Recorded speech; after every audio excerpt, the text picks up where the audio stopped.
Give me a minute, guys. Bear with me, bear with me.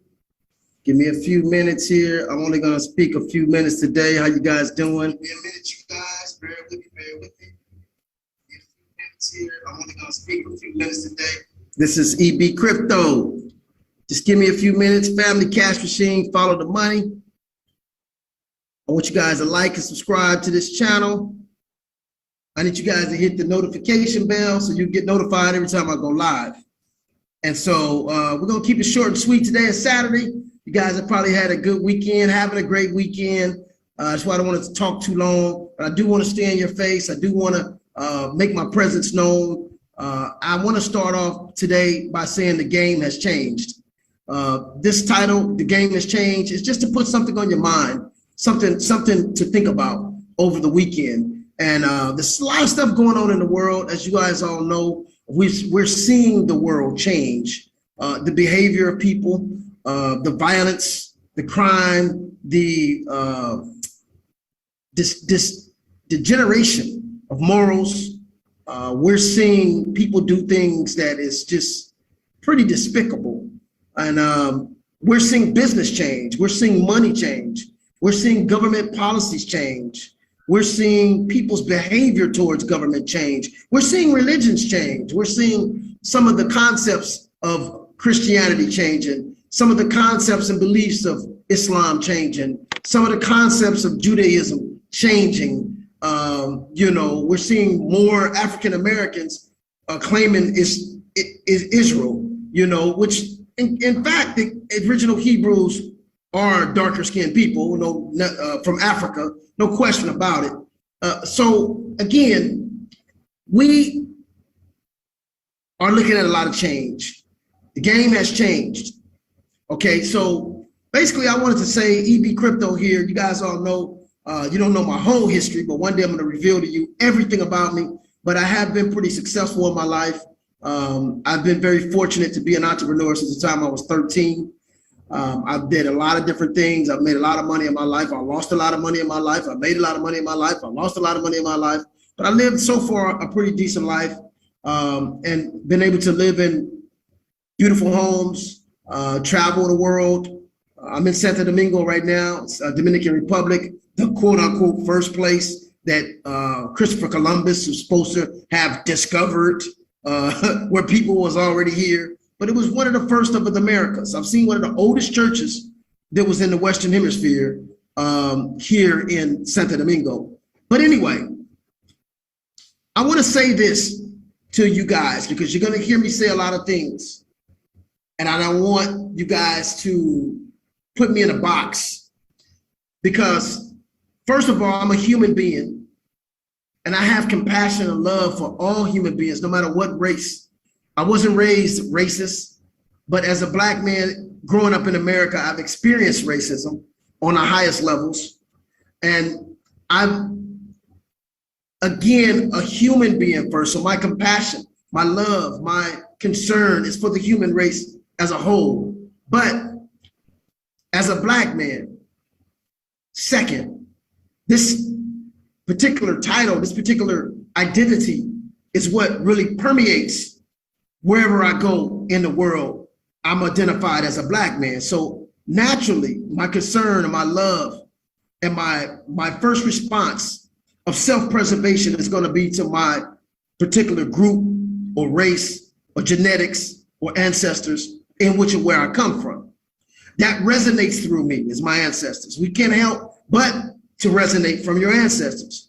And so saying that, you're going to hear messages from me directly, specifically directed to my people. Now, you guys know I'm an economic guy. I used to be a real estate appraiser. I did commercial. I did residential. I traded on the Chicago Mercantile Exchange. I was a street hustler for years, made millions on the streets. I'll get into that another day. I paid for that. I had to do some time in the feds. This is my truth. But coming out of the feds after doing 10 years, I was able to become a millionaire again in real estate. So I pretty much have lived every dynamic of a Black man's life. I lived the gang culture. I lived the drug seller's culture. I went to jail as most black men, 1 out of 4 black men have either been in jail or on some type of parole. I came home, cleaned my life up, became a multimillionaire legally with real estate, got married, had a family, raised my kids, put 3 through college. So I kind of lived every dynamic of a black man existence in America. So naturally, I'm going to speak out of the pain and suffering and the experience of my people. I'm going to say this, the game has changed, you guys. And one of the reasons I was able to come home and start from nothing all over, because I had a change in my mindset. My mindset had changed by me reading and studying and researching and first finding out who I am as a black man. A lot of you guys watched the Oscars 3 months ago, I guess, where Will Smith, slapped another black man. And most of us don't even know that the name Oscar itself is a name from a black man. Oscar, I think Martineau or something like that. I can't recall his full name, but that Oscar is a black man. Go research it. The name Oscar, it was a black man named Oscar that they named the Oscars behind. So it's so much that we don't know and we haven't been taught about us. You won't have a cell phone. You won't have the internet if it wasn't for black men, if it wasn't for black innovators and black creators. Why am I talking like this? Because in order for you to be successful business-wise, you're going to have some sense of self-confidence. And again, this is why Tony Graciaso, you got Vic Streethouse, you got Anthony Robbins, Les Brown, all of these different motivational speakers can only uplift you so much. Because if you don't have a strong identity as a black person, who you are, then you'll be an entrepreneur. You can make millions of dollars, but you will even enter the entrepreneurial arena as a subservient person trying to find your place to fit in as a millionaire in a subordinate situation. No, you got to come into entrepreneurism as a boss. You got to think like a boss. And in order to think like a boss, you have to know who you are. You have to have a strong confidence. And this is why, if you really know the story of Serena and Venus, they showed a little bit of it on King Richard, but Richard Williams, and my daughters went to the Serena Williams Academy in tennis, and they had scholarships in tennis at Hampton, Howard, but they ended up choosing the academic scholarship, but they actually played tennis at Beverly Hills High, my twins, Sanaa and Acacia, shout out to them, I love you guys. So they started at the Venus and Serena Tennis Academy. They met Venus and Serena and Richard Williams, right there on La Cienega in Rodeo, now called Obama in Los Angeles, behind Dorsey, right there. There's a tennis academy. Shout out to the Williams brothers that run that. But anyway, he taught them a strong sense of self. Their mother taught them their history as black women and taught them their history as black people because they knew they were going into an arena of predominantly white superiority mindset people with this black inferiority complex or philosophy. So it's not about how talented they were. It's about the mindset. Of course they had the talent. They were born with the talent. They're athletic. They're black women. It's not about the talent when you get into an arena of 100,000 people and everybody looking at you like you're a weirdo and looking at you and want you to lose and shooting these negative vibrations at you. You feel that stuff. Believe me, you feel that. When there's 100,000 people looking at you and they're shooting negative vibrations at you, you feel that. And so these girls have to become confident enough, mentally strong enough, spiritually strong enough, and confident to be able to perform on that level and block that bullshit out. And that's what I'm talking about. Jay-Z used to be a 5%er. Now, a lot of people might not know what 5% nation is, might not understand a certain sects of Muslims. There's a lot of different sects of Muslims. And it's not about the religion, it's about what they teach. They teach, and I'm not a 5%er, but in a sense, I am a 5%er because their concept is 85% of the world are lost. Or what they say in the book, Outwitting the Devil, drifters. Read Outwitting the Devil by Napoleon Hill. He talks about the drifters. Basically, the Bible called them the lost sheep.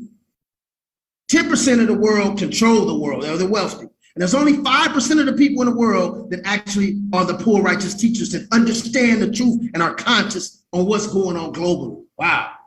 So Jay-Z professed that as a young age. So they study in ciphers and circles. Okay? They study history. They study mathematics. They study the universe. They study ancient mythology. They study a lot of stuff. But they actually go deep into the origin of Black history, and they go into the origin of the civilization of human beings. So therefore, he has a strong sense of who he is. So when he stepped into the business arena, he came in with a boss mindset.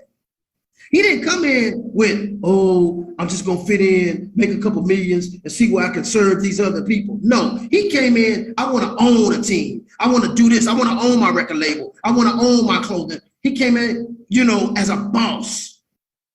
Because he has a strong identity of who he is. He understands who he is as a person. Now, once you really thoroughly understand your history and who you are, as a Black woman, as a Black man, then we can enter into the Tony Robbins and all this and learn and train how to think like a millionaire. Train, because there's certain habits millionaires have.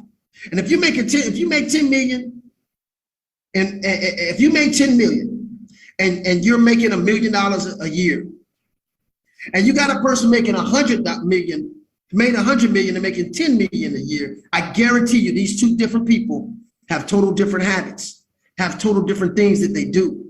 Okay, there's levels, but you can't make it to any level without a thorough understanding of who you are.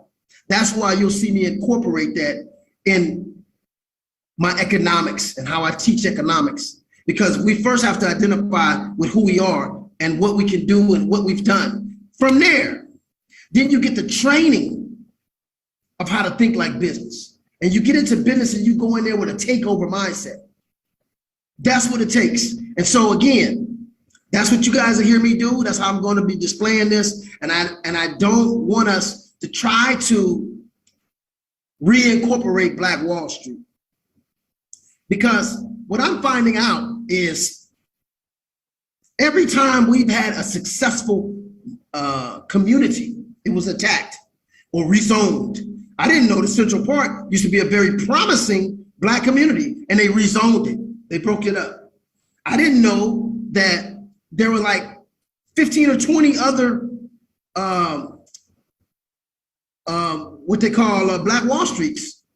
Tulsa, Oklahoma, there was a bunch of those different cities because we were not allowed to spend money with major establishments.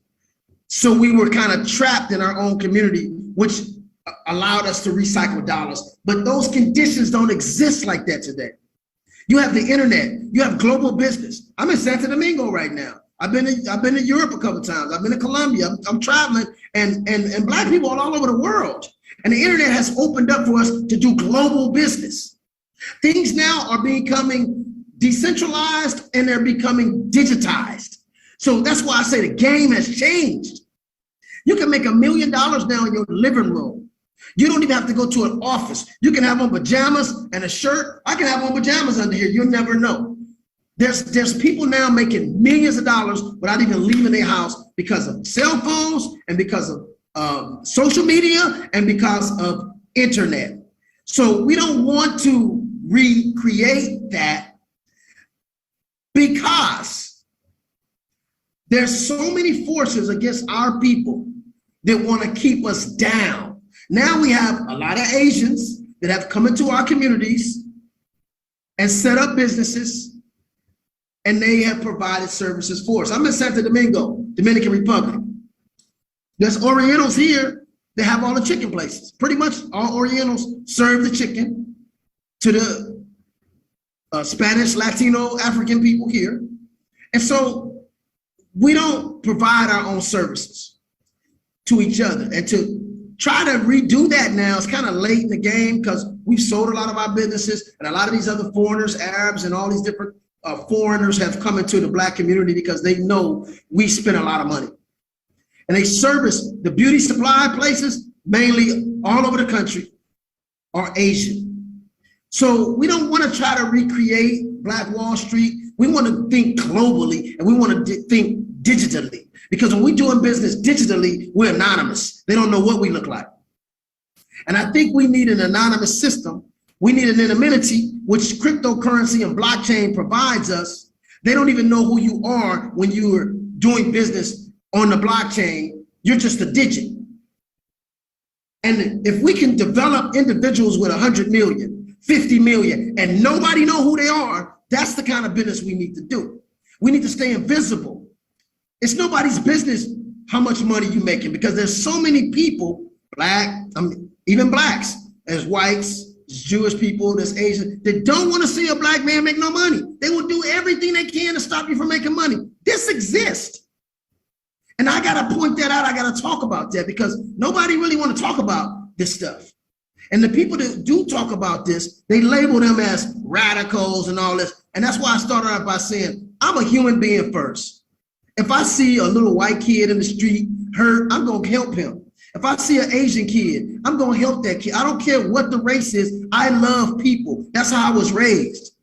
But because I see my people on the bottom of the rail, on the bottom of the totem pole, getting treated bad, and we were the first people on, it can't be disputed. It can't be refuted. This is the truth. We don't know who we are. We don't know our contributions. I just started off telling you guys that the Oscars was named behind a black man. I have never told you guys that the caduceus, them two snakes that you see on all the medical symbols around the world, is an African symbol. Every medical place around the world is using an African symbol. Imagine that. And we just get kicked around and treated like trash. And it's at a point now to where we don't even see value in each other. And that's why so much killing in all of the black communities and the urban communities in the United States, the killing in the urban communities is at an astronomical high, because we don't see value in each other. That's what it boils down to. If you knew your history, and if you knew who you were, and if you knew you taught the world at one time. Every religion in this world comes from the pyramids. You can find a swastika in the pyramid in the hieroglyphs. You can find a cross in the hieroglyphs. You can find the crux ansata or the ankh. You can find the crescent and star of Muslims in the pyramids, in the hieroglyphs. You can even find the Star of David in the pyramids. Every religion on this planet came from us. We have to know these things in order to be successful in business. Wow. So many of our people will say, oh, I can't do math. I don't like math.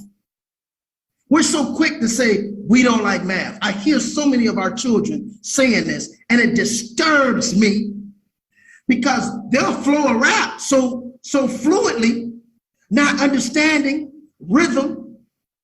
It's mathematics. I play the drums, and I learned how to play the drums without reading music. So I was that kid in Roosevelt when I took band of music. Mr. Moore, shout out to Mr. Moore, rest in peace, was my band instructor. When he taught me quarter notes, rhythms, it messed me up, because I, by nature, was able to catch a beat. That's rhythm. Rhythm is mathematics. It's a count.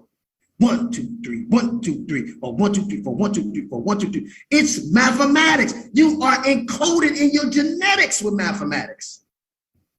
I used to say, oh, I don't like mathematics. I got into doing appraisals, and I loved it.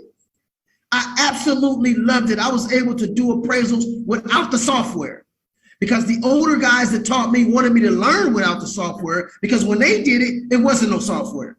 So I'm so glad they taught me how to do it without the software, because now I understood the compilation of numbers that it was using to come up with the gross rent multiplier, or to come up with the capitalization rate, or to come up with the net operating income. I knew where these numbers was coming from.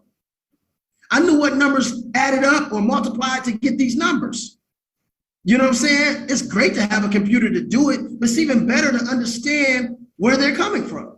But again, you guys, I wanted to keep this video short. You will hear me point on a lot of different issues in our community in order to develop a more of an economic mindset, because race, religion, politics all add up to economics. Race is going to determine your religion. Most Indians are Hindu.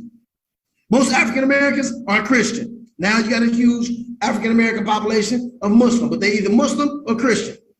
So race has a distinctive effect on your religion, okay? Most Chinese got their own little religion, Buddhists or whatever. So race definitely connects to religion.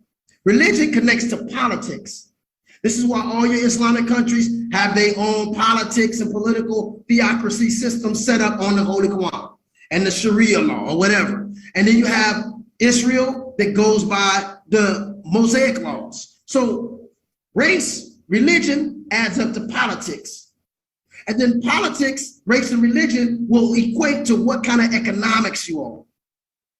So we have to learn these things and learn to not use these different religions as politics against each other, because this Baptist against that Lutheran and this Catholic against the Protestant. That stuff, we got to realize it all came out of Africa. All of this stuff came out of Africa. All the religions, the major religions in the world came from your people, period. So we got to evolve to another level to transcend race, religion, and politics. Because in America, all we got is Democrat and Republican. I'm in Dominican Republic. They got like 13, 14 different political groups. I was like, damn. They got like 13, 14 different political groups. In America, we got two. Mainly, I think libertarians, not that strong, but mainly it's just Democrat and Republic. And most of us don't even know that the Republic started with Black people. Black people started the Republic. The first like 12 or 13 republics were Black. Go do your research. The Ku Klux Klan came from the Democrats. The Democrats created the Ku Klux Klan. Go do your research. But somehow, some way, I guess in the 40s and 50s or whatever, we switched over and we never changed. But we don't demand anything from these different sectors because the Democrats always know that our people are gonna always vote Democrat, so they don't offer us anything. And that's what Ice Cube was trying to do. Like, hold up, we're not gonna just vote Democrat. What are y'all gonna offer us? We're gonna go with whoever puts the Black agenda in front of them. This is what the Jewish community do. This is what the Asian community do. You don't just give your vote away. Your vote is powerful. Your vote is valuable. It's a negotiating tool. And if you ask most Europeans, who'd you vote for? They're not gonna even tell you. Oh, what do you mean who I vote for? That's my business. They're not gonna even tell you who they voted for. You don't know who they voted for. But with us, we just automatically Democrat. Oh, we Democrat, we Democrat. It's crazy. I'm not saying go against your people. I'm saying go with whoever is gonna help your people. That's economics 101. You have to basically sell your vote. They gotta buy your vote. They gotta compete for your vote. Don't just go Democrat because we always go Democrat, so we just go Democrat. Because when you do that, they abuse your vote. They take advantage of you because they know you're gonna go with them whatever they do. I just told you guys yesterday, Joe Biden signed an executive order 14067 on his own, without Congress, without your vote, without Congress, and it's to seize your bank accounts whenever they want. Everybody's. It's to spy and survey everybody. Major surveillance on everybody. It's to silence people like me who giving you the truth. That's what they just passed. So I'm out here putting myself on the line because I care about my people and I want them to wake the hell up and see what's going on, because all we got to do is wake up and it'll be like an atomic bomb. We don't have to do no revolution. We don't have to do no bombing. We don't have to stand in the street and get tanks and dogs run on us. All we got to do is wake up consciously, understand who we are, connect to blockchain technology, use anonymity and digital to kind of like be discreet and get our money in a discreet way where don't nobody even know what point to attack. Wow. That's the art of war. The best art of war strategy that I like is guerrilla warfare, where you can't even see your opponent. And that's how we got to fight. And if we come into blockchain technology, start learning this technology. Start learning blockchain technology. Start learning decentralization. Get your money in an anonymous way. There's nothing wrong with being private. They got us thinking now, oh, Erickbrent want to make money privately. He must be doing something wrong. No. You don't have to be doing something wrong because you want privacy. How about I'm trying to protect my information? Because there's no good that can come out of Government's knowing I made 100 million, 50 million. There's no good that can come out that for me. Because what I tell all the people in the family cash machine is you got to remember your Miranda rights. When you first get arrested, what they tell you is you have the right to remain silent. It's the first thing they tell you. Anything then they say you have the right to representation. They know you don't really understand all that maritime law. When you go to court, it's not the Constitution. Most people don't realize the Constitution is not in the state courts. It's maritime law, which is the same law they got in the ocean. When you're in the ocean on a ship, that's the law you under when you go into courts. So the Constitution ain't really standing. This is what we don't know. So that's why you need an attorney. But most of them took an oath to uphold that bullshit. So you have the right to representation. You have the right to say you have the right to remain silent. That's the first thing they say. You have the right to representation. The third thing they say is what? Anything you say can and will be used against you. And then when you go to court, the judge say that you read him his rights. Okay, he know. Okay, cool. So anything you say, even if you use the truth, the prosecution is going to twist that and try to manipulate you to make you guilty. Even using the truth, anything you say will be used against you. Well, guess what? I have my people now using that in money. In money. Use that with your money. I have the right to remain silent or private. Private and silent is the same thing. With your money, you have the right to remain private. Anything you show them can and will be used what? Against you. That's why blockchain technology is so threatening to them.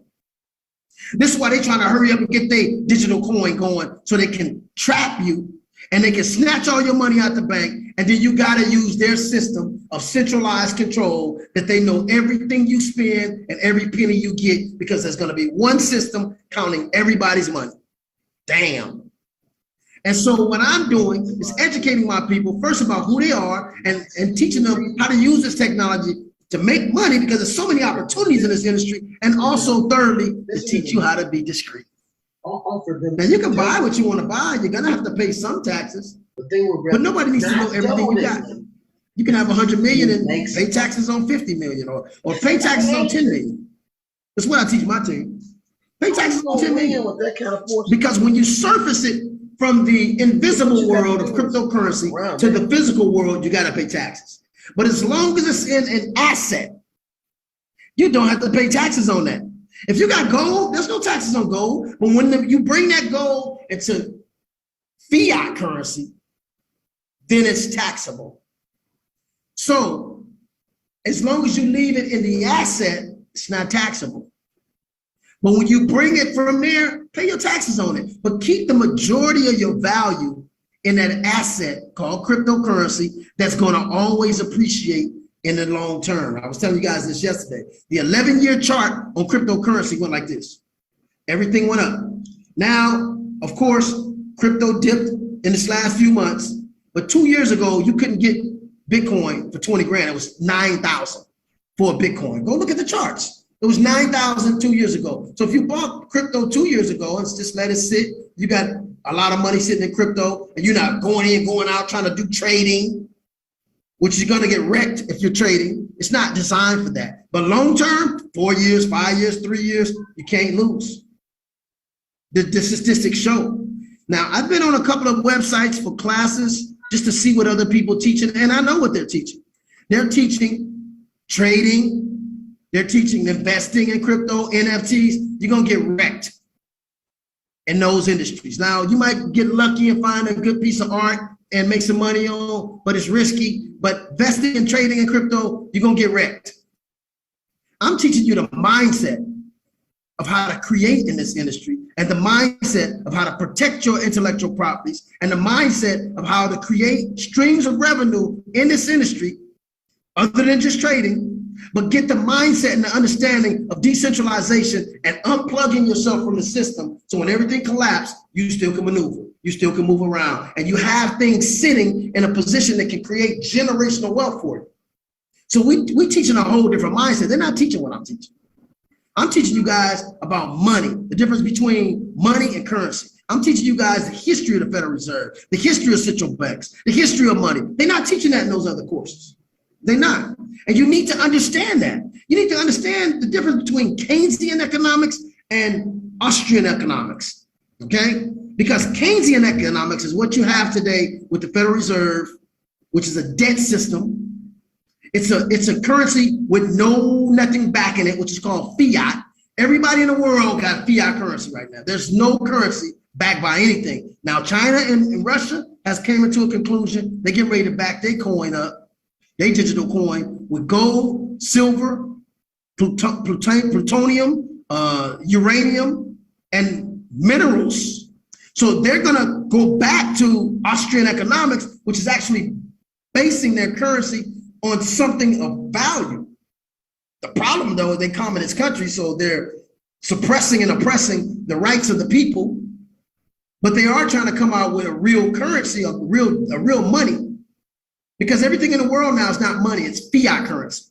Fiat means it's backed by nothing. So these are the kind of things you learn with us. It's simple, it's not hard. We're not going to teach you Keynesian economics. We're not going to teach you all that matriculation and manipulating currencies and all that interest rate, all that stuff. That stuff is so confusing, you'll never learn that. They don't want you to learn that. They only want people in banks and financiers to know that, because that's how they stay in control and manipulate. We're going to teach you guys the simple basics of that, how that works, raise interest rates to stop inflation. They print more money, that's quantitative easing. When they say quantitative easing, all that means is printing money. You see how easy I'm teaching you this? If you see the formula of quantitative easing, you'll be like, oh shit, this is too complicated. I'm gonna give it to you simple. When they say we are doing quantitative easing, they basically saying they're gonna print more money. That's how simple that is. That's how I'm gonna teach you guys. That's really what it means. So they come up with all the fancy dancy matriculation stuff to confuse you. At the end of the day, it means print more money. Now, what the Federal Reserve has done is they're changing the definition of recession. So now we're not in a recession because they've changed the definition of it. We're not going to go into a recession because they've changed the definition. See, so this is the stuff I teach you. We've been in a recession. All you got to do is look at your friends and your families and different professions, how the value of everything is going down, the amount of the value of the dollar is going down. It's costing more money to do the same thing. Price of gas going up, price of food going up. Well, really, it's not the price of food and gas going up. It's the value of the dollar going down. See how they teach you backwards? It's the value of the dollar going down because they're printing more and more and more and more, which is giving it less and less and less value because it's backed by nothing. It's how easy that is. It's not hard. It's so simple a baby can understand this if it's explained right. They don't want you to understand it. They want you to let governments and banks handle that. So you trust them with your life savings, and then you're going to come up short like the people in China right now. So with that, again, sign up for our classes, become a part of this movement. This is not just about cryptocurrency. We teaching corporations. We teach you guys trust funds. We're teaching you trust funds you never heard about. We're teaching you trust funds that presidents have. We're teaching you trust funds that judges don't even want to touch. And we're teaching you not only how to make money, how to set yourself in a position where 10 years, 15 years, you done created generational wealth for grandkids. That's what we own. We're not on no Black Wall Street. We own generational wealth. Big difference. Okay? So with that, sign up for the Family Cash Machine Facebook page. Get these courses now. They're half off. People are signing up. I don't know how long and how long I can do this because I'm doing one-on-ones. And you get the most value out of something when you get a one-on-one. This is why schools are right now so messed up, because it's like 50 kids in one class. When I was going to school, it was maybe 20 kids in one class. So it was more effective for the teacher to teach. But when you have 50 kids, they just give you the work and tell your mother and father to do it.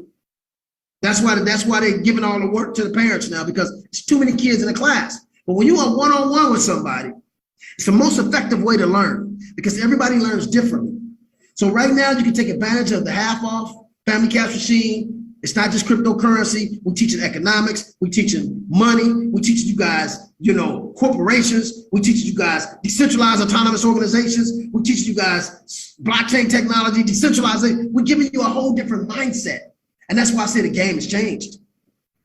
The game has changed. So because economics have changed, your knowledge has to change. Your information has to change. okay? Because the world is evolving into something different, there's more scrutiny, there's more restrictions, there's more regulations. You got to change how you're moving. That's why I say anonymity, being anonymous is going to provide for you more freedom, and it's going to give you more leverage, and it's going to give you more less restrictions. So being anonymous is not a bad thing. You need the protection. You need that protection because too much business out there of your economics, it's not going to serve you any good. It'll serve governments, it'll serve tax agencies, but for you to have some discretion on your income, to have some secrecy and some privacy about what you have and what you own, is going to serve no one but you. So with that, I sign out again. You guys like and subscribe to the channel. This is EB, Crypto, Family Cash Machine, Follow the Money. And I want you guys to take advantage of these courses. Reach out to me, hit me on this video, find out how to get these courses because you cannot go wrong when you invest in yourself. When you get the knowledge of what's happening and you have the knowledge to position yourself in this great exchange of wealth that's going down right now, it's almost like we're headed to an economic winter, okay? You can either starve and freeze to death or you can get on a snowboard or some skis and, it all depends on what you know. So with that, I'll sign out, you guys. EB Crypto, peace. You guys have a great one. And I'll see you guys on the next video. Later.